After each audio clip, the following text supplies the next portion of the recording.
بسم اللہ الرحمن الرحیم۔ حضرت عائشہ رضی اللہ تعالیٰ عنہا فرماتی ہے کہ ایک دن حضور صلی اللہ علیہ وسلم گھر آئے۔ میں نے دیکھا کہ آج حضور صلی اللہ علیہ وسلم بہت خوش ہے۔ حضور صلی اللہ علیہ وسلم جلدی میں کوئی چیز اٹھانے جانے لگے تو میں نے راستہ روک لیا کہ میں نے نہیں جانے دینا۔ حضور صلی اللہ علیہ وسلم نے کہا، عائشہ میرا کوئی انتظار کر رہا ہے۔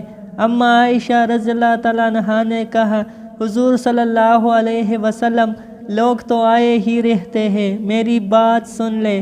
حضور صلی اللہ علیہ وسلم نے فرمایا، اچھا بتاؤ کیا بات ہے؟ تو حضرت عائشہ رضی اللہ تعالیٰ عنہا نے بتایا کہ مجھے میرے والد نے کہا تھا جس دن حضور صلی اللہ علیہ وسلم کو خوش دیکھو تو میری اور اپنی بخشش کی دعا کروانا۔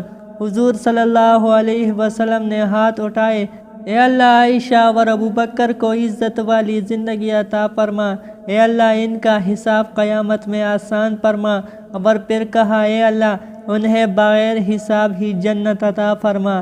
حضور صلی اللہ علیہ وسلم دعا مانگ چکے تو پوچھا، حضرت عائشہ خوش ہو گئی ہو؟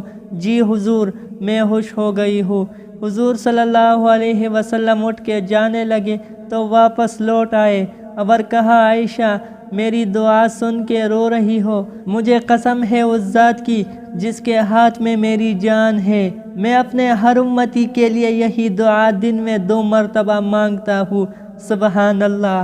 حضور صلی اللہ علیہ وسلم کے احسانات کو یاد کر کے ایک بار تو درود شریف کا نذرانہ پیش تو کیجیے۔ شکریہ۔